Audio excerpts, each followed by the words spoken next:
So it goes up on that side and under this knuckle here, and then it goes on.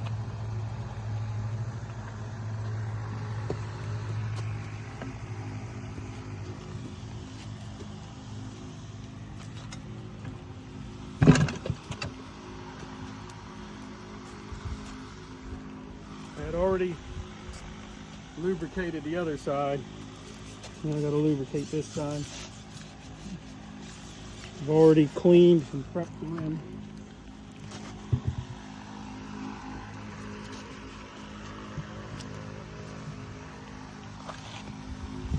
And so if you want the serial number to be there, that's where you need to put it now. Not that it matters at all. And then you pop that side down,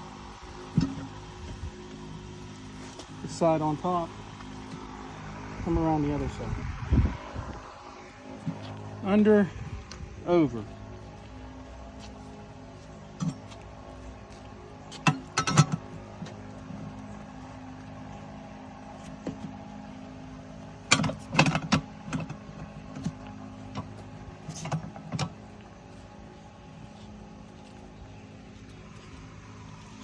And this needs to go into this groove.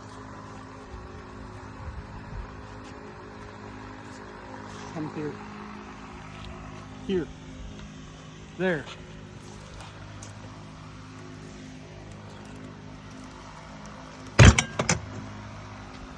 That's it.